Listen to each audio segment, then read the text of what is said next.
She was really looking forward to it. Hello, everyone. Can you all hear me okay? So, hi. Thank you for coming to Legacy Lecture. This is a yearly event that's put on by the UCSD Scholar Society, and it's been going on for quite a while. Some past speakers include a overwhelming number of linguistics department professors. Who's here with us today. So our speaker for this year is Professor Ranjit Jhala. He is a CSE professor who works in programming languages and type systems. And his talk today is a talk on how to design talks. So I hope you enjoy, and I'll give it away.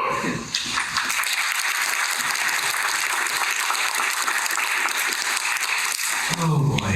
Okay, so, well, first of all, thank you very much. This is really, I'm very moved. I'm truly very grateful and very honored by this.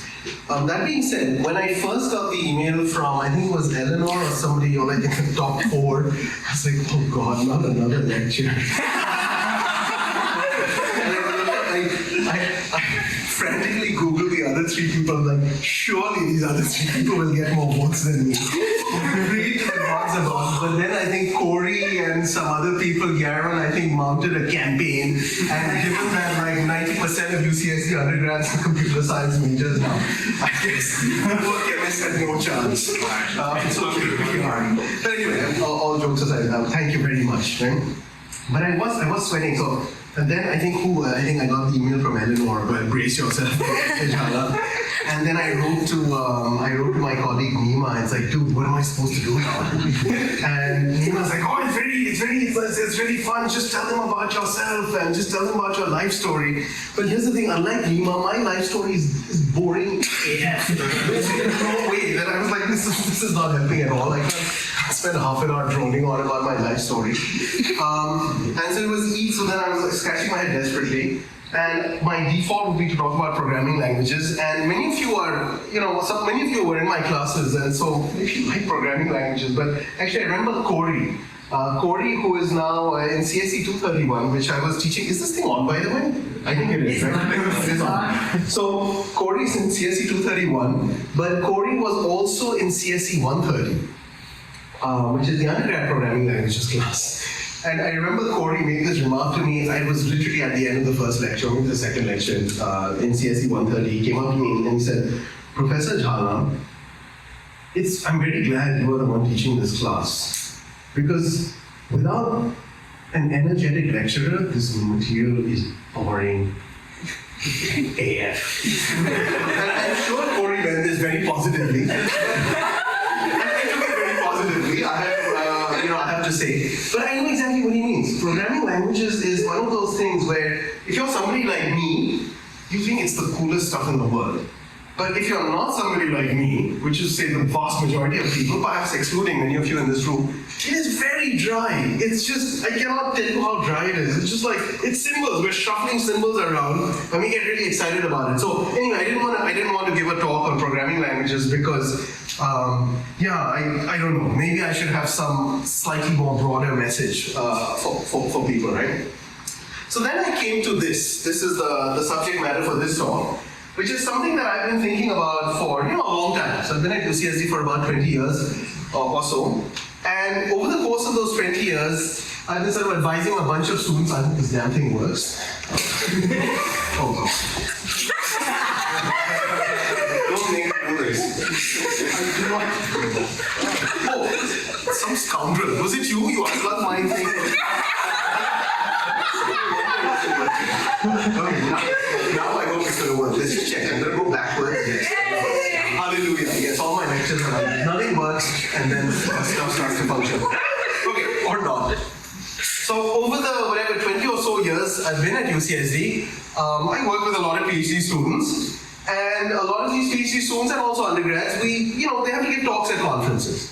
And this is not something that only PhD students have to do. This is something that no matter what you end up doing, you will probably have to stand up in front of an audience, look what I'm doing right now, and present your ideas to them, right? And the older I got, I found that I was giving my students the same advice again and again. And I was like, wait, why don't I just turn it into a talk? It seems like a somewhat meta kind of thing to do. In programming languages, we call this sort of recursion. But that's what I did, okay? And now I'm going to tell you about this particular talk, which is on how to design talks. So for those of you who have not seen, one of my claims to fame is, you can Google it after this event. You can just Google grad school Ranjit Jhala YouTube. And this thing will come up. It's a parody of Blank Space. Taylor Swift's Blank Space, which I have not seen it, but it's actually not bad. But one of the lines in this is of course, I've got a long list of ex-lovers, they're going to tell you I'm insane. That was changed to got a long list of ex-students and they're going to tell you I'm insane. And part of that is because I spend a lot of time just berating them about their talks and why is it like this, why does your talk not make sense, right? And the reason I would berate them is that though it may not be apparent for people who take my classes, because my lectures are not, in fact, highly designed. They are designed to be, as the nominator for this legacy lecture put it, I should read it out exactly. They're like pure chaos or something like that. It's just, Jhala's classes are just complete and utter chaos. And then in the midst of this chaos, something sometimes works and everyone bursts into wild applause. That is not how these talks are designed. Okay, so I actually obsess about giving good talks. So let me just say, my lectures may or may not be designed that way. But before I tell you about why, or how you should go about giving a good talk, the question is, why should you obsess about giving good talks? Okay, why is this not something you should just phone in? Oh, I'm going to give a talk in an hour, I'm just going to throw some slides together. The reason you shouldn't is because of this. Okay, so how many people know who this guy is? His name is Howard Aiken. Look at him, he looks like a scary dude, if ever there was one. Howard Aiken is one of sort of, computer science pioneers from a long time ago. He designed the Mark I, which is one of the first computers and so on and so forth. Not relevant to this talk. What is relevant to this talk is one of Howard Aiken's quotes, which is the following. Don't worry about people stealing an idea. If it is any good, you will have to ram it down their throats. Okay, so that is Howard Aiken's mantra, and he's absolutely right. If it's actually a good idea, you have to go out there and really kind of just pummel people with this idea until they get it, right? And that's what a talk is. So no matter where you are, this is what the purpose of a talk is. You have a large and captive audience. I'm that dude in the mustache, Big Brother or whatever, right? And I'm here to spread my wisdom. In this case, my wisdom is about how to give good talks, right? So this is why, and this is true, this maybe is intended for PhD students or for researchers, but really not, You have a kind of a captive audience, you can tell them about new research, you can find new collaborators, new people to work with, maybe you're building some kind of tool, or you're building a library, or you're building something, and you need some new people to use it, or just to get a new job. You want to impress people who are in the audience, and maybe they're going to give you a job. So there's lots of reasons why you should really take every talk that you give with the utmost seriousness. Okay? Okay, great. So this is why you should obsess about talks. Now, if you come to the subject of the talk itself, there are 3 different things that are worth talking about. I'm not going to be talking about all of them. Okay, so the first thing is, what is the content that you want to talk about? How do you create content, as we call it, right? Second is let's assume you somehow created the content. The second part is how you design the talk itself. And then there's the third bit, which is also equally important. How do you actually deliver the freaking talk? Okay, so all 3 of these are really 3 pillars that are all equally important, but in this lecture, maybe if I have a second life, I will pick the first or the third, but in this legacy lecture, I will resign myself to just this middle bullet, which is how you design the talk itself. Okay, so I'm going to assume that you have some clever new startup and you have some new idea, whatever, you created the content already, and let's just say, we'll talk a little bit at the end about how to actually deliver the talk. Very little. But this particular talk is just going to focus on the talk itself, how you structure this. Okay? Very good. So, the first thing you want to think about when you're designing a talk is, what is our goal? What do you want to achieve with this talk? So, let me pick something at random. What do you think? What is you're starting to design a talk, what is the goal of any talk? I write off the title of my talk, and I explain how to impress people with this thing. But you already have a title in mind, is that what you're saying? But I would say, even before you have the title, you should probably think about the goal of a particular talk, right? What is it that you're trying to achieve? So it sounds from what you're saying is, what you're trying to achieve is impress people with one thing or the other, right? Fair enough. But, and what about you? You're chuckling over here. Have you given a talk? Almost surely. What was your goal when you gave a talk? Really? Yeah. I don't know, just like convey an idea or to convince them of something. I like that. Convince them of my political views. Convey an idea, convince people of something, perhaps your political views, Yeah. right? And as a concrete example. Very good, right. So,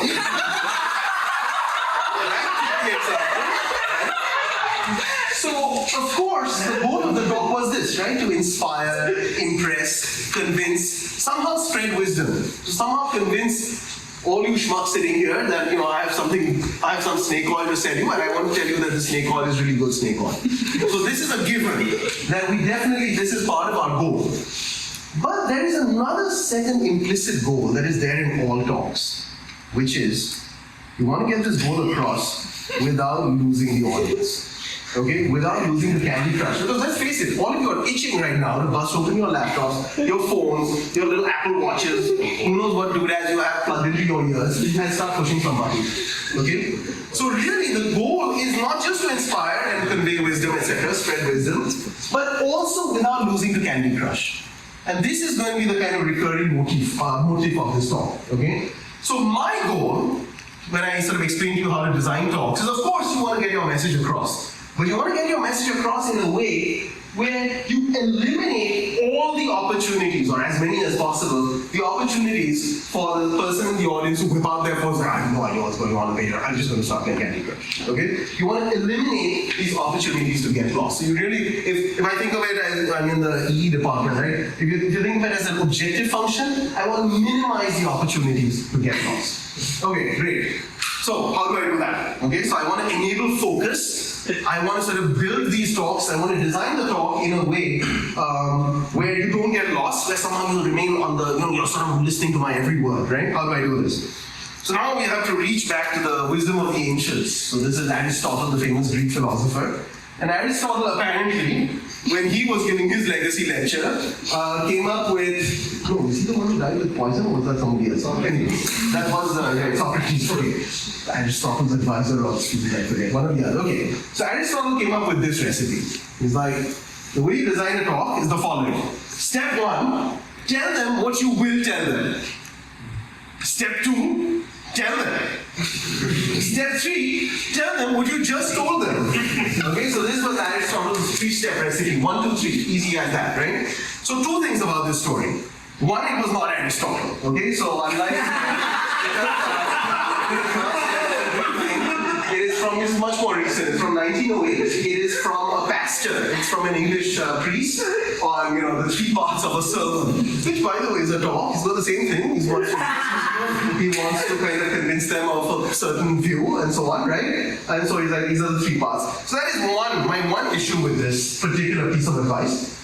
My second problem with this piece of advice is that it reminds me of the famous internet meme that goes like this.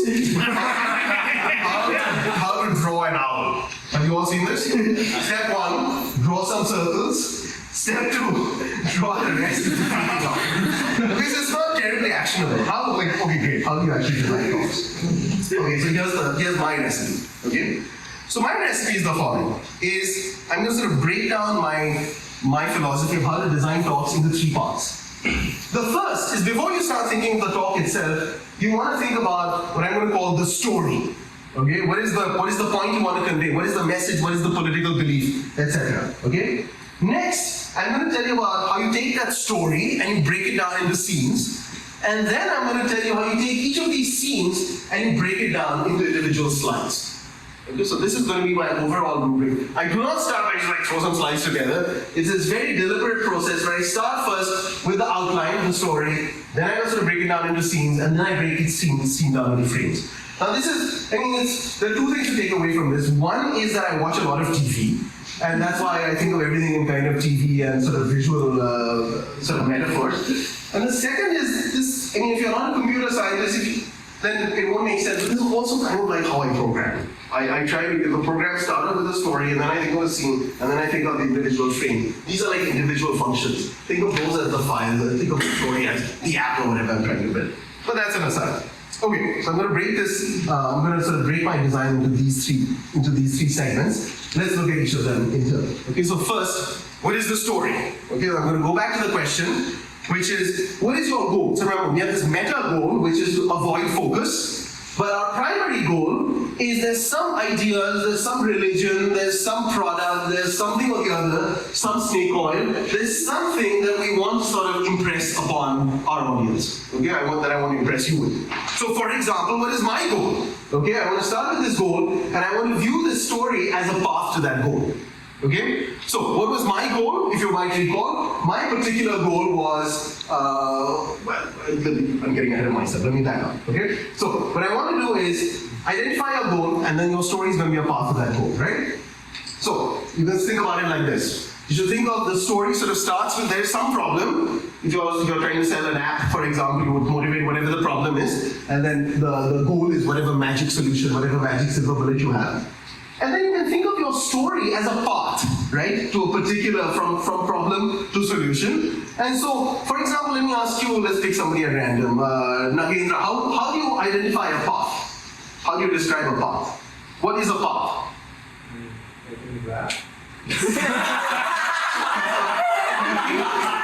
I'm just asking a very open-ended question. I ask you, what is a path?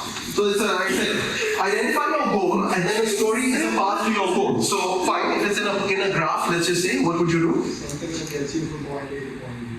Hopefully without much effort. Something that gets you from point A to point B, but what is it? This is not helping me. You're rephrasing what a path is, but how would I? So if somebody calls me on the phone and says, I don't know, I don't have cell phone coverage or whatever, my phone just died, how did they call me then? Let me think again. I have a really old phone that doesn't have a map app on it, right? And I want to get them from UCSD to, I don't know, the airport. How would I describe this? Directions.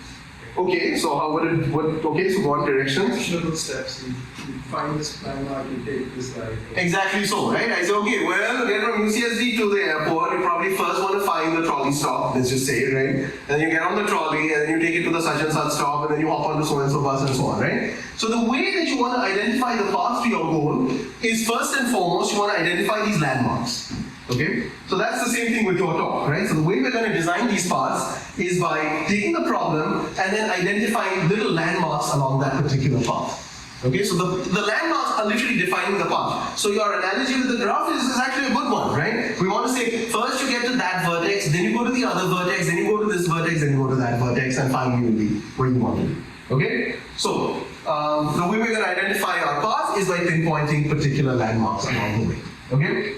So, let me give you an example. What was my goal? Does anyone remember what was my goal? Become literally nice neighbor. What's that? Talking about Taylor Swift? What did you say? No, I said become literally 1984. Become, yes, absolutely. But yes, what did you say? Not to avoid focus, right? Enable focus. I want to sort of make sure I enable you to remain sort of engaged, right? So you are a fickle bunch, let's face it, we all are. How do I keep you engaged? So my solution is to somehow show you how you can design talks so you can enable focus. And what are my landmarks? Well, my three landmarks are, one, I'm breaking down my talk into the story, then I'm going to tell you about the scenes, then I'm going to tell you about the individual frames. Okay, so these are the individual landmarks along the way, from fickle audience to how I can get you to design talks that enable focus. Okay? So, I'm going to sort of use this talk as a kind of running meta example for how to design talks as well. Okay? So, the way I design my path is from problem to the solution, and then I want to identify the landmarks. So now you may ask, okay, how do you know if I got good landmarks? Okay, what's a recipe for picking good landmarks? So there are lots of kind of fuzzy constraints, but let me just give you some concrete examples. Okay? The first rule that you must follow is this: when you are designing your landmarks, you are designing your sort of milestones along the way, it makes sense that you have to define things before you use them. Okay, what do I mean? You cannot sort of define, you have to tell me what a problem is before you tell me the solution. You can't just say, you don't want to, as I say, put the cart before the horse. Okay? So, you always want to give people intuition, some examples before you sort of jump into a bunch of math. Okay? So, that is one. However, so this is kind of a given. If you read any sort of book on writing style, there's always this. You have to tell people, you have to define terms before you use them. Okay? However, remember this meta goal, which is enable focus, you have to do it in a way that I call minimizing bandwidth. Again, this is a kind of somewhat EC sort of term. But what I mean is, you want to minimize the number of things that the audience has to remember in their head at any given point in time. What do I mean? So again, let's imagine, I'm going to use this as a graph analogy. Imagine this is time, okay, from beginning, so the beginning is the left is the beginning of the talk, the right is the end of the talk, right? Think of each of those little blue circles as a new term that I'm introducing. So imagine right up at the beginning I introduced 4 new terms, and then the payoff, the payload only comes towards the end of the talk. Okay, I'm now using those are the yellow circles, the purple circles. This is a bad idea because at this point in the middle, this dead zone, the audience has to remember 4 distinct concepts. Okay, so there's like 4 ideas that they have to keep in their head in order for the rest of the thing to make sense. Okay? And so instead, you don't want to do this because 4 is a lot. Certainly if you have older people like me in the audience, there's no way I can remember 4 things. And the moment I get confused, I'm just going to be like Candy Crush, here I come. Okay? Candy Crush. So instead, what you want to do is see if you can reorder the definitions and the uses. Again, it's a very kind of computer sciencey thing. This is what we call locality in computer architecture. You want to read it so that all the uses come as close as possible to the definitions. So that, look, in this case, you only have to remember one thing at a time.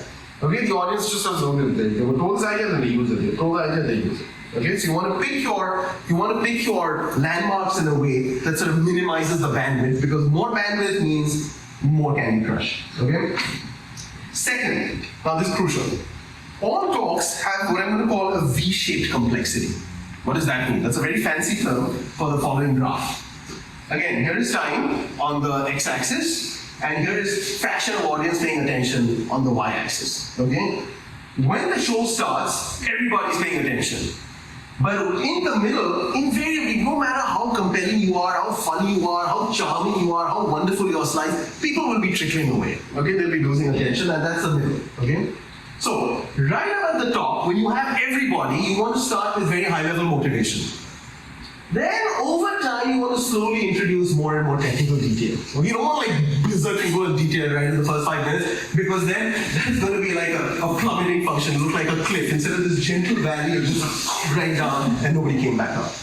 And then again, towards the end, you again want to gradually sort of pull back. There's some people who tuned out in the middle because there was too much information, like, I don't know what. But then you want to sort of bring them back in by giving some high-level pontifications about the future or whatever the consequences, right?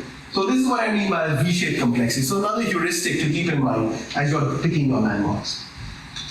But finally, my favorite heuristic for how do you know if your landmarks are any good is that your landmarks double up as the outline of your talk. Okay, the specific points that you picked along the way were literally the outline of your talk. This is why I picked, as I said, I'm going to keep referring to this talk itself. This is why these were my 3 landmarks, because the story, scene, and frame is my outline. So notice I have these 3 different, well, you'll see it in a second, right? I have these 3 different pillars, these 3 different sort of main landmarks. Also act as sort of to remind you where are we in the talk. It's like I zoomed out during zone 1, but now I'm back when he's talking about scenes. Okay, so if your landmarks don't fit nicely as an outline, there's something sketchy about it. Okay, so they should roughly correspond to the sort of main segments of your talk and sort of break the talk up nicely. The added benefit of this, where they're as the outline, is in your talk, as you transition from one part to the next, and I will show you in a second, this outline is going to pop up again and again. And again, even though people will get lost, when they see the outline again, it sort of re-enables focus. Like, oh, right, he was talking about this. Okay, it doesn't matter, I missed some segment over there. I can now continue from here. Okay, it's like, again, with TV shows, this previously on, whatever, right? You get a quick summary, and then you can move on. Okay, fantastic. So this is how you pick good landmarks, right? And that's all I'm going to say about the sort of high-level story. So remember, what we've done so far, you want to identify your goal, you want to pick your landmarks so that they sort of are a trajectory towards that goal, right? What then do you think is a scene? I'm going to tell you, but since this is a lecture, maybe I'll ask. In the story so far, what can you speculate as to what a scene might be? A subsection. It is a subsection, but can you connect it? Okay, go on. What else? V-shaped complexity, for example. Like an example, a particular element of your outline you want to more specifically dial down. excellent summary. Okay, so I like that very much. So again, remember, if you think of this kind of, what shall we say, journey metaphor, where you're taking the audience from one landmark to the next, you should think of each scene as essentially illustrating the path from one landmark to the next landmark. Okay, so that's what you're trying to do. It's a short path, again using this kind of graph analogy, it's a short path between two landmarks. You took your overall path, which was very long, you broke it up into these segments, which are from one landmark to the next, and now each scene is a short path between these landmarks. Okay? Okay, some heuristics now for how you can design a scene. The first is try not to talk too much. There should just be a lot of pictures, okay? Don't kind of give a lot of definitions. Just, if you can, make each scene be an example. Okay, just use pictures and examples. If you think you have too many, you're wrong. You could probably do with more examples, right? Just always have examples. The second thing is, I like to think of a scene as an atomic thing. People are like, here is a collection of slides. No. Do not think of a scene as a collection of slides. Think of it as a kind of an atomic sequence of transitions that are gradually building up to your landmark. Okay? So in fact, when I design a scene, and I encourage all of you to think about it this way, is what you're trying to do is to show a landmark by example. And so what you want to do, notice you've already identified the landmarks, right? So what you want to do now is to somehow pick a good example and then illustrate it. And so I always design my scenes backwards. What do I mean by that? Let me illustrate, okay? So step one, you don't just start by, well, the scene is this, I'm making a bunch of slides. No. You start with the end. So step one is identify the complete example. What is the total example that I want to show? Okay, the sort of full picture. And there's also sort of what does complete mean, but if you have not read, there's a wonderful book called, how many people, I'm just curious. This is, do you know what this picture is from? Does anyone here? There's like 4 or 5 people. Well, the rest of you, if you learn nothing else from this, you should learn this. You should go and find a book called The Little Prince, Le Petit Prince, and read it, because it's an astonishing, nominally it's a children's book, but it's just amazing. And so one of the many lines in The Little Prince is, perfection is achieved, the Dodd say, perfection is achieved not when there is nothing left to add, but when there is nothing left to take away. Okay, so you want to find an example that basically shows exactly what you want, but then you want to throw away all the stuff that's not really relevant. Okay, and it's perfect when everything that's there is there for a reason. Okay, great. So, like I said, you want to start by finding the full example, okay? And I start by creating the scene's last slide. Okay, so for example, if my scene was the Eiffel Tower, remember we're trying to build a landmark, right? So I want to demonstrate what the landmark is. I'm going to actually find the last slide of my example. And then what I try to do is I ask this question, does it show all the things that I want? Does it show all the things that I want to show off as part of this trajectory, this part of this segment, path segment? And does it show anything extraneous? If so, you delete it. And then, is it as simple as possible? Throw away anything that's not. This is crucial. Does it actually fit nicely on the screen, or is it kind of gross? Or does it like fit out, stick out this way and that way? And having found then the perfect example, then I work backwards by removing elements. So you start with that as the Eiffel Tower. I'm going to gradually sort of, if you have seen this progression, you sort of whittle stuff away, and you have just the very beginning. Okay, and so now my scene is going to be a sequence of slides that sort of builds up to the landmark that I want to demonstrate. Okay, so it's a sequence of transitions that build up to the landmark. So let me show you some examples. Okay, so I should say I also have what I call the monkey test, which is, I guess this wouldn't work, but maybe it does. Whenever you give a talk, you should also be able to just play that talk without any audio. And it should make some sense. Okay, there should be enough sort of visual and text on the slides that it actually makes sense even without any audio, right? But anyway, this is sometimes difficult to achieve, but nevertheless something to strive for. Okay, but let's try this. Okay, so I'm going to demonstrate an example of a scene that I had in one of my talks, right? So the particular landmark in this case that I wanted to illustrate was some data structure, it's not super important, called an interval set. Okay, so and this is when I say design, it was, I was using my iPad or something at the time, which is why I have these little hand-drawn things. So I literally was like, okay, what is the thing I want? I want to illustrate this interval set, and this was the complete example. So I sort of went through my notes and I found this little box. It looked something like this. This was the complete example, and then I sort of thought backwards, how can I break it down into smaller pieces? And I had this sequence of transitions. This is the last slide, and then that's the slide before it, and then there's the slide that's before it, right? And then having worked out this kind of storyboard, as I believe they called it, then I went about actually designing the particular scene, right? Actually implementing the scene in PowerPoint or Keynote. So for example, you can answer this question. Does the scene make sense without audio? There was audio, of course, when I gave the talk. So it looked something like this. Let's hope this works. Okay. Data structure represents sets. And that's basically it, right? So I was just trying to explain what is an interval set, and the way I did it is by sort of building up this progression, and finally it sort of ends with the thing, right? Data structure is a set, and I guess if I had audio, then I would say, whoa, damn it, why is it doing that? Okay, let's try that again. Data structure represents sets. Here's a set of numbers, and then what am I going to do? I'm going to order them into a sequence, and I'm going to collapse the sequence into intervals 1, 2, 5, 7, 3, 9. Okay, and then there was stuff after that. Okay, great. So that's a scene.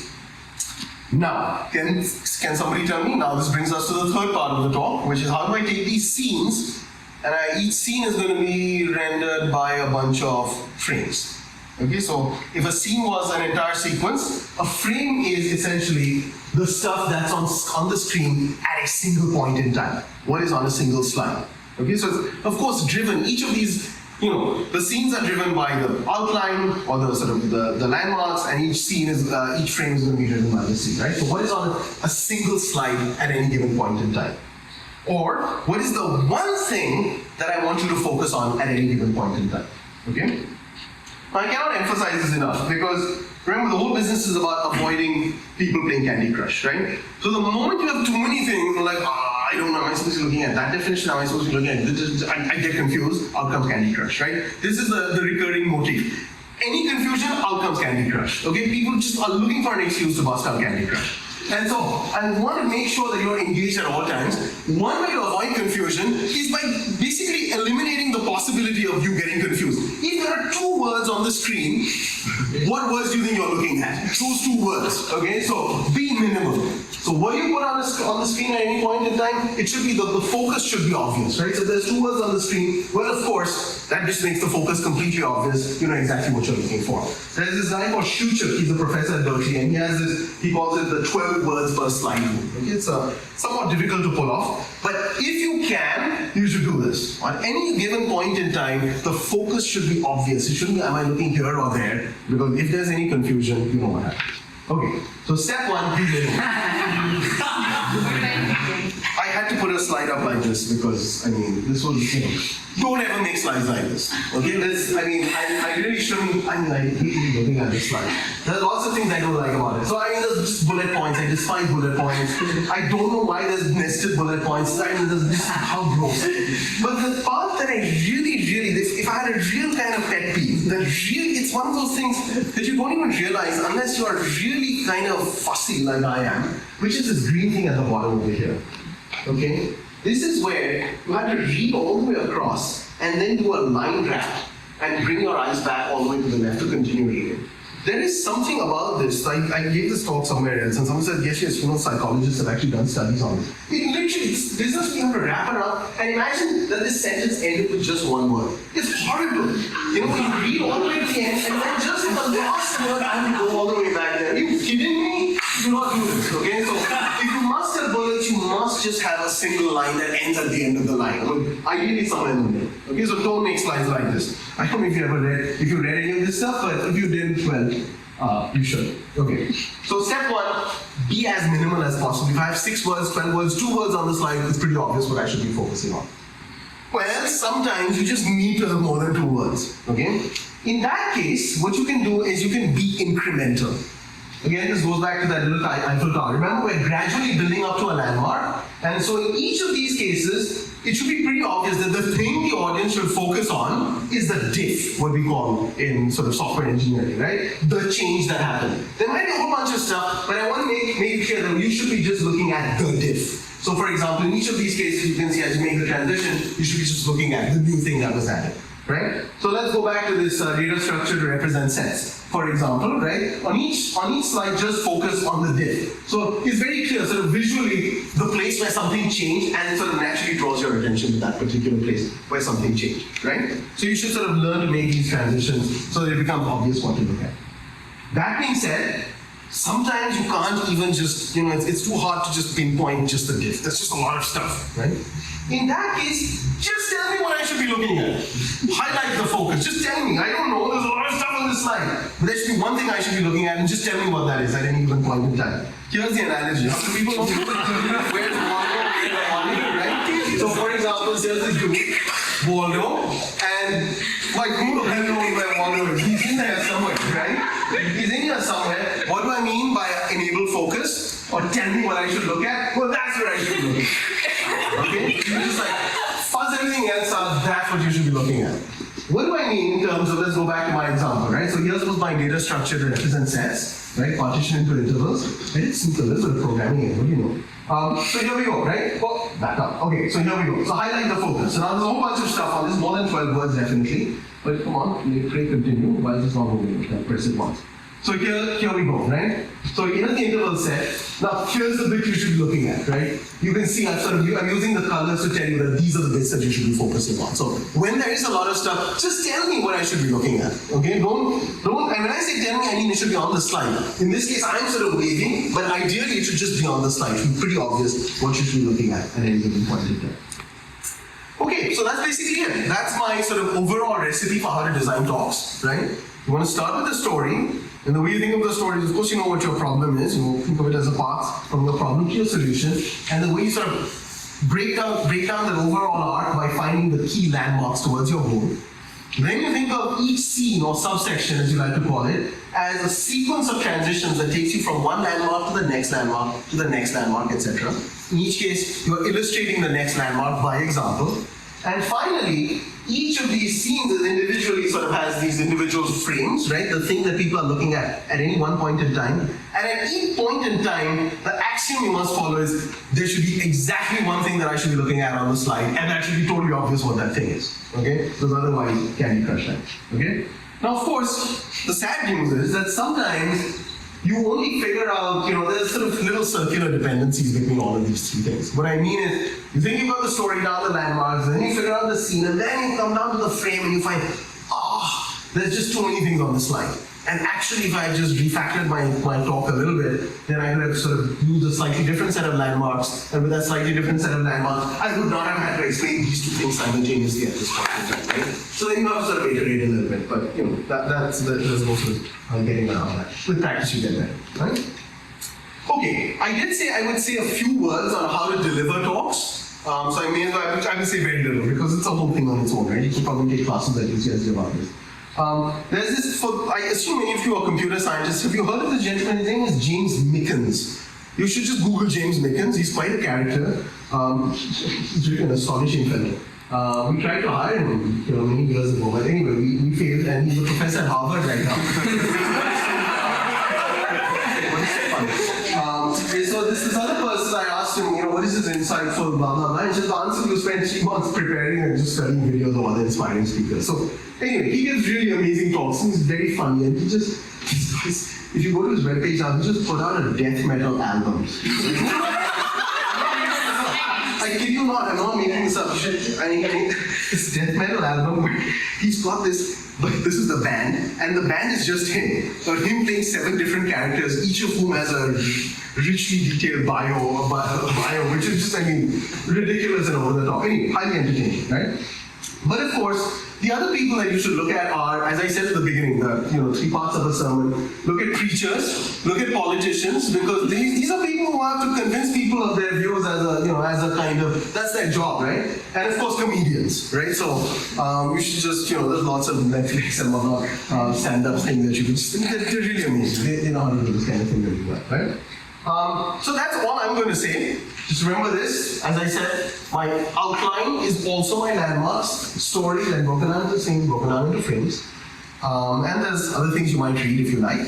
And with that, I will stop and take some questions. Thank you.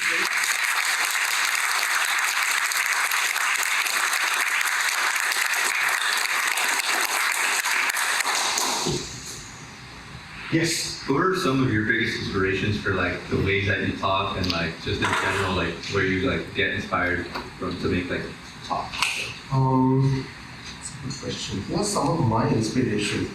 There's a guy I work with. His name is Simon Peyton Jones. He's a famous computer scientist, but he's just really funny. So anyway, if you find talks by him, he's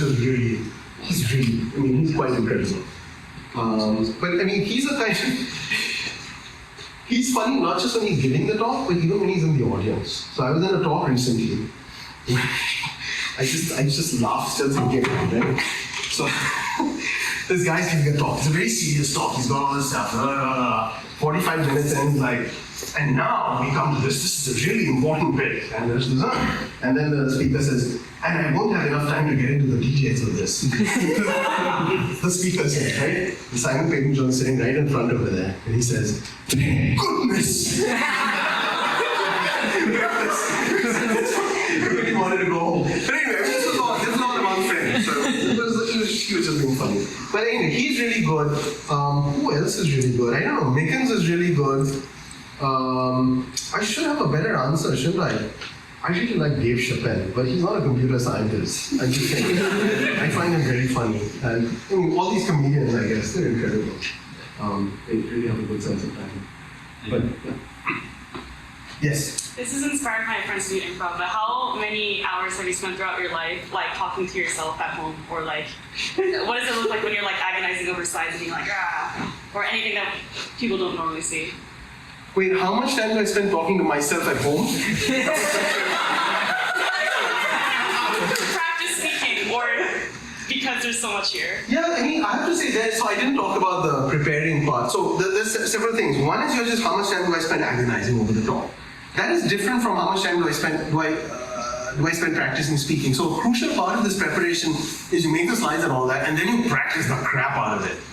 So that, again, this will not be apparent to people who take my classes, because in fact, those I do not practice the crap out of. Those are just like, I'm going to YOLO it up and you just see how it goes. And I find that, I mean, I can get into why I do that, but they're very different. From when I give sort of prepared presentations like this, they're typically practiced down to the, for example, how many of you, I assume everyone here has given a talk with some set of slides, like PowerPoint keynote. Yes? Is that a fair assumption? Okay. How many of you know what rehearsed timings is? You have no idea what I'm talking about. None of you, one person over there, the professional. Can you tell us, what is rehearsed timing? You can use the different formats to see how consistent you are in your timings, make sure that you're in the right sort of ballpark for where you need to be. Exactly. Yeah. So rehearsed timings, if you're on Keynote, I assume Google Slides, so I hate Google Slides, but I assume Google Slides does it too. But PowerPoint, Keynote, they all have a thing where when you practice the talk, you give the talk, but it is recording for each slide exactly how much time you spent on that slide.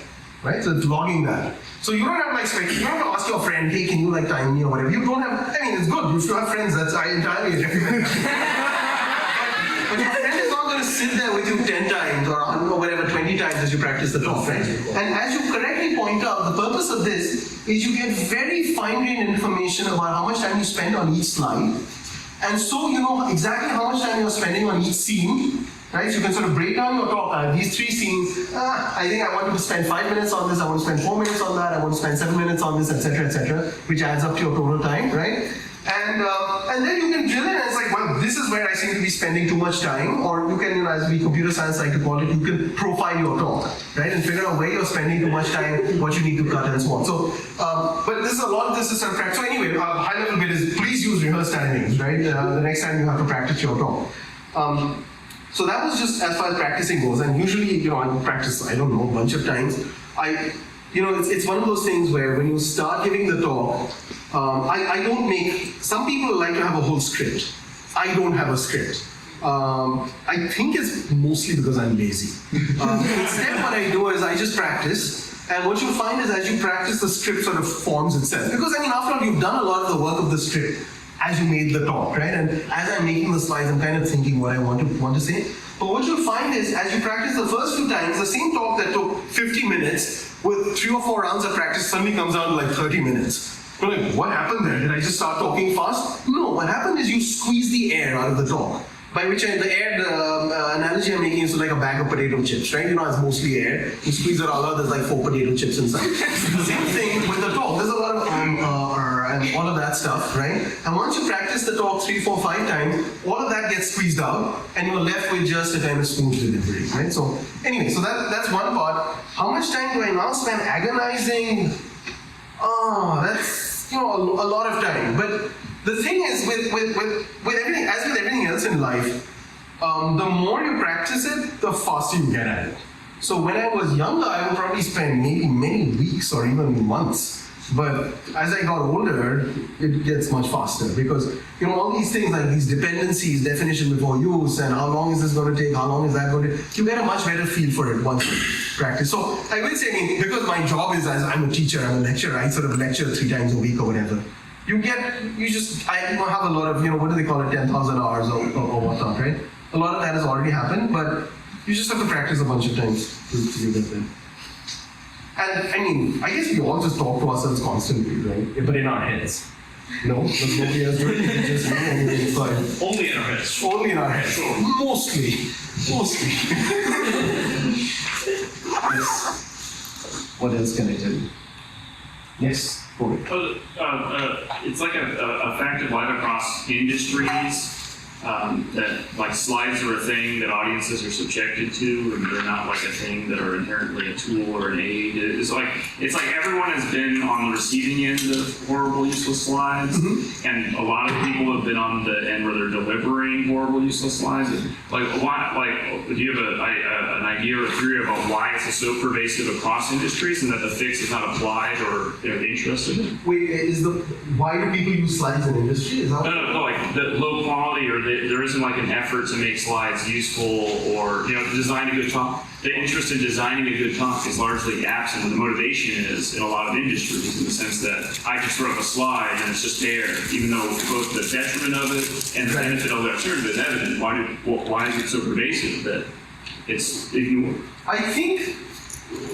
We're speculating here. Again, it's only speculation. I think the majority of slides you see are things that look like this.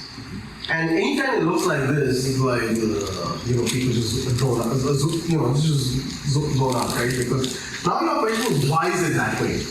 And I think it's that way because people just don't know any better.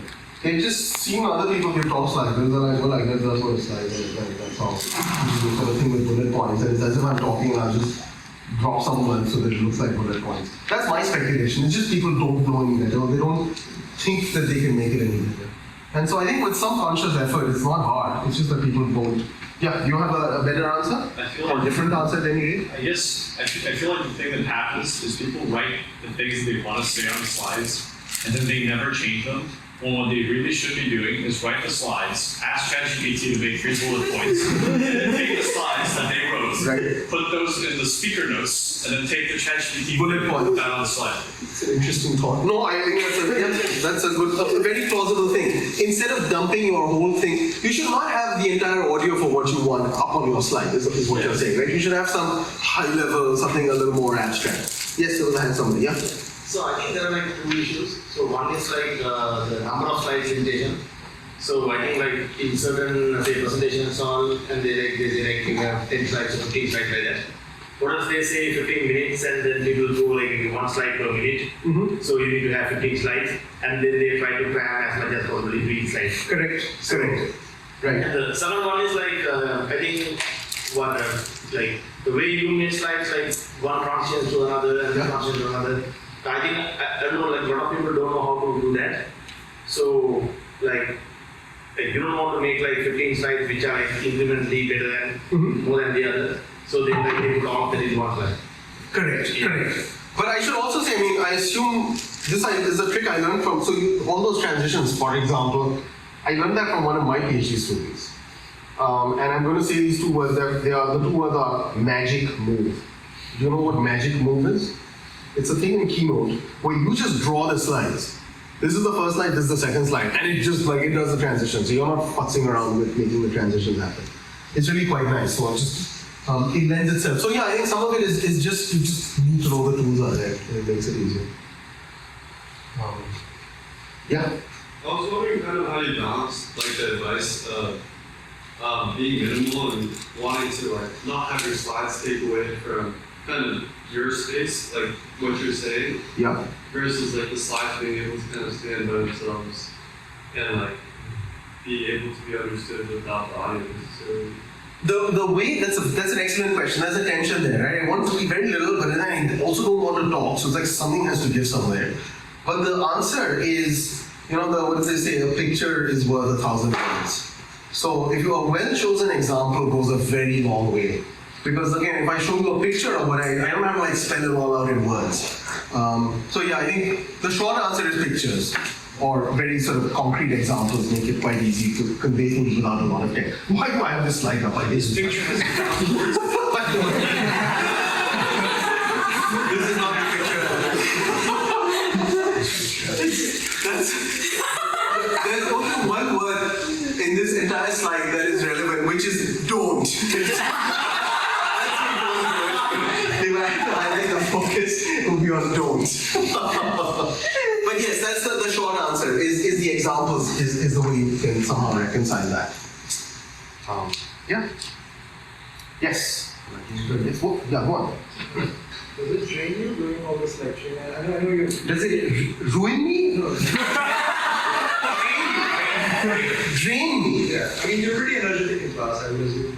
I'm pretty exhausted after class. It is draining. Yes. I'll be pretty wiped out once this ends. So I drink some coffee. And, yeah. Adrenaline, I believe, is the word. Yeah. You specifically mentioned that during your lectures you do not practice the lectures. Oh yes. Can I ask, you said you had a goal behind that. I'm curious Yes. what the goal was. Right. There are, of course, there are always conflicting goals. I mean, there's always good old laziness is always a goal. Minimizing energy. But actually what it is, I'll tell you, I'm reflecting here, maybe I'm justifying, but here's the goal, is part of the whole, this going back to the delivery part of the equation, right? The way you are energetic when you're giving a talk is if you are excited about the talk. That's all. If it's something you're like, oh, not this again, so then it's very hard to be excited about things that, it's hard to deliver a talk with energy if you're not excited about it. Okay, so that's fact one, axiom one. Axiom two is, for a lot of the stuff that I have taught before, I've taught it a bunch of times. So nominally, I'd be totally bored with it. Because like, oh my god, beta induction again? I mean, I can literally do this in my sleep, so I'd be very bored about it. So the way I keep it lively is by sort of embracing randomness. It's like, I'm not really sure what's going to happen. Somebody's going to ask me a difficult question that I don't really know the answer to, and that's going to keep me on my toes. And so that's why I rig it, so that my lectures, like when I started at UCS, they were highly processed. I really make these really complicated slides, not complicated, nice slides, lots of colors, etc., etc. I should say there are other people who still use those slides, but I do not. Because I found them too rigid. It's just like this class is just progressing on this one trajectory, and I know exactly what this trajectory is, and I know how it's going to end. Whereas I find that this new mode, which is embracing chaos, it's different every time. And it's really quite nice because people ask me things like, wait, I hadn't thought of that. And then, it keeps me engaged. So it's perhaps quite selfish because I don't know, maybe for the students in the class, it would be much better if they just had this well-rehearsed set of slides. I don't know, there's people who study these things more carefully than I do. And they might come to that conclusion. But if that is true, I don't want to know it. That would not be good for me. It's really good. Yeah.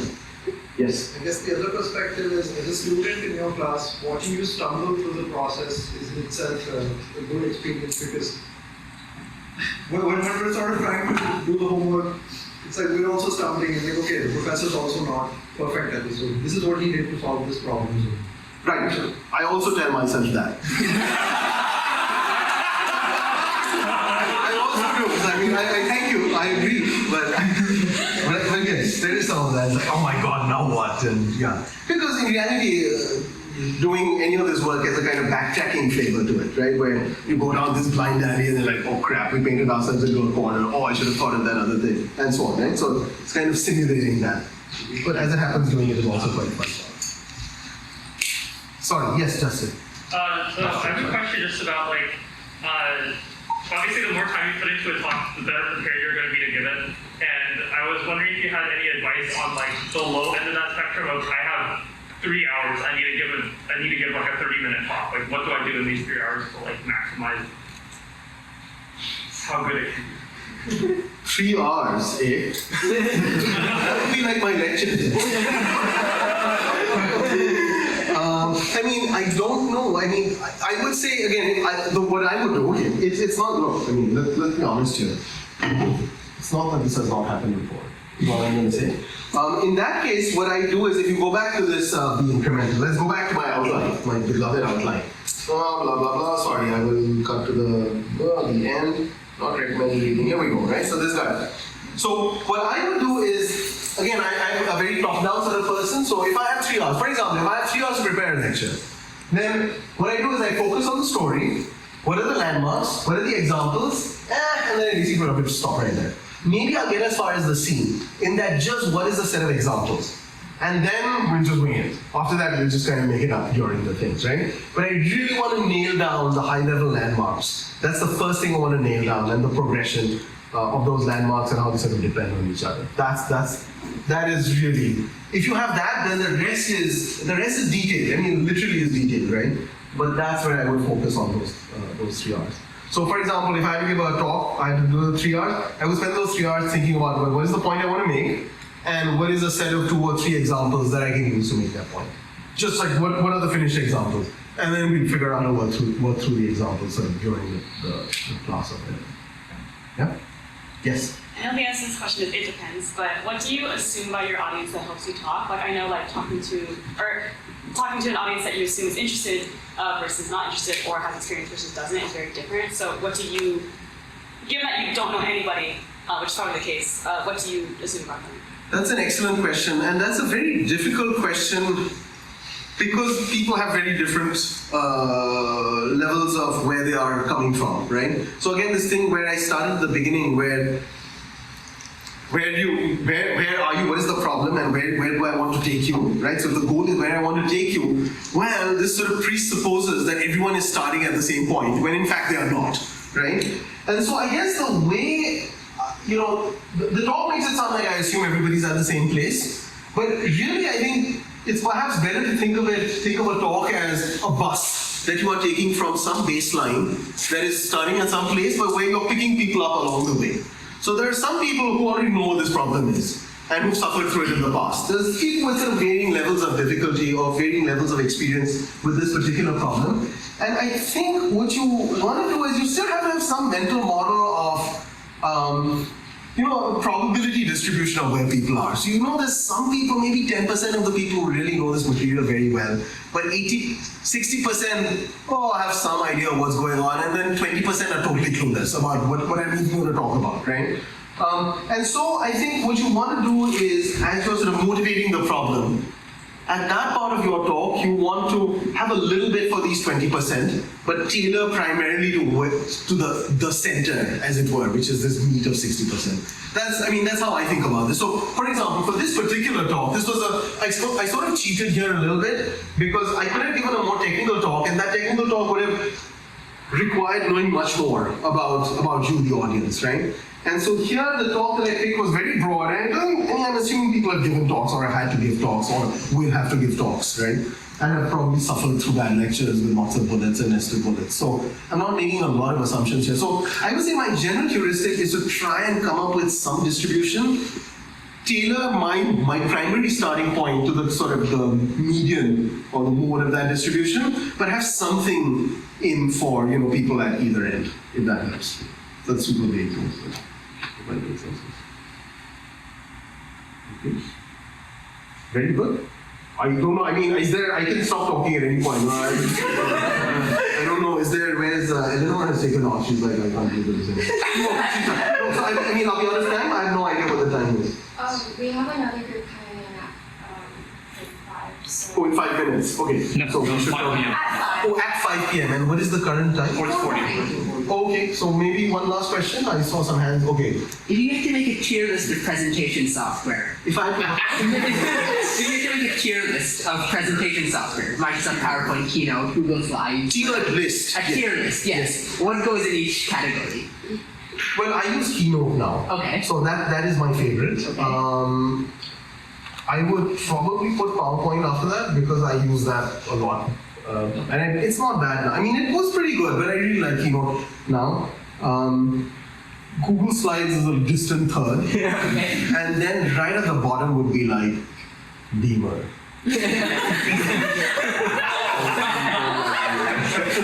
But that's why it's just, we can get into details if you like. But I mean, right. Beamer makes it very easy. I don't want to rain on Beamer. Beamer makes it very easy to write very inscrutable slides. It takes a lot of work to make Beamer slides look good. Let's just say, let me put it that way.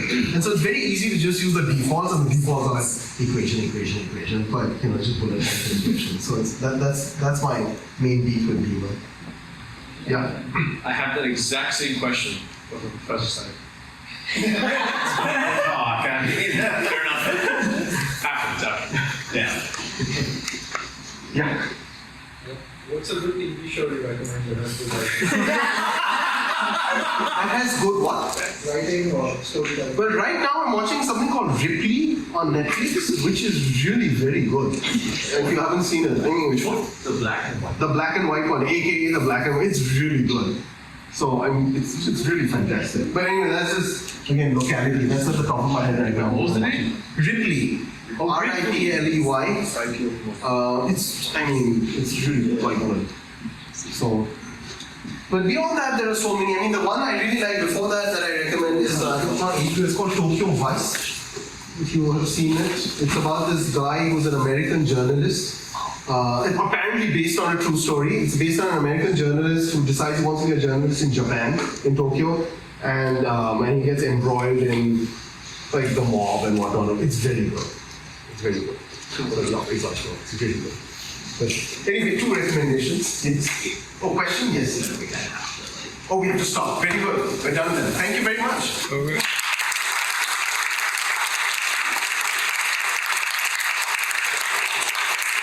Hey, everyone for coming to Legacy Lecture. I really appreciate it. We would like to present Ranjit Jhala with this cool plaque that we've got for you.